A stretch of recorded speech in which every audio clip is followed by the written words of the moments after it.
ఈ మధ్యన చిన్న చిన్న పిల్లలు కూడా ప్రేమ పేరుతో లవ్ అనే డిజిటల్ వరల్డ్లో బ్రతుకుతున్నారు. లవ్ చేసుకుంటున్న ప్రతి ఒక్కరూ ఒక్కడు గుర్తుపెట్టుకోండి, మీరు ప్రేమలో ఎంత ఓవర్ యాక్షన్ చేసినా సెక్స్కి మించిపోలేరు. మీకు తెలియని రియాలిటీ ఏంటంటే అసలైన ప్రేమ కథ అంతా సెక్స్ తర్వాతే మొదలవుతుంది. నిజం చెప్పాలంటే ఈ మధ్యన ప్రేమలో ఉన్న ప్రతి ఒక్కరూ చేసే ఓవర్ యాక్షన్ అంతో ఎంతో కాదు. గులాబీ పూలు అంటారు, డైరీ మిల్క్ చాక్లెట్లు అంటారు, అర్ధరాత్రి కాల్స్ మెసేజెస్లో నువ్వు లేక నేను లేననే డైలాగులు కొడతారు.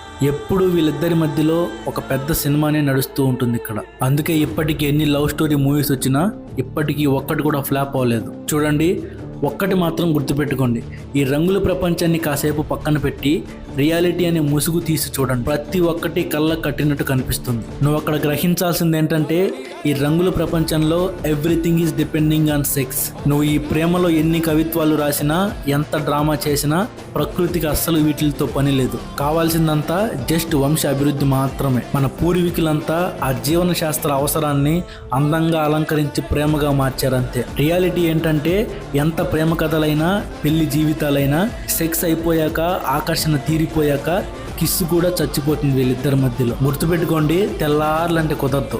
దీని తర్వాత ఒకరినొకరిని భరించడమే చాలా కష్టమైపోతుంది. కానీ ఇక్కడే ఒక ట్రిక్ ఉంది.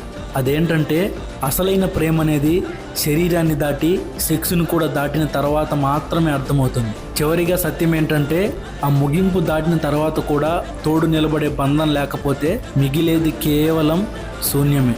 ప్రజెంట్ ఉన్న మన జనరేషన్లో సాడ్ పార్ట్ ఏంటంటే 8th, 9th, 10th మీనింగ్లెస్ ప్రేమలు తయారవుతున్నాయి. దీనివల్ల చైల్డ్ రేపులు ఎక్కువ అవుతున్నాయి. చెప్పింది అర్థమైతే ఫాలో కొట్టి పెట్టుకో. మరొక వీడియోతో మళ్ళీ కలుసుకుందాం.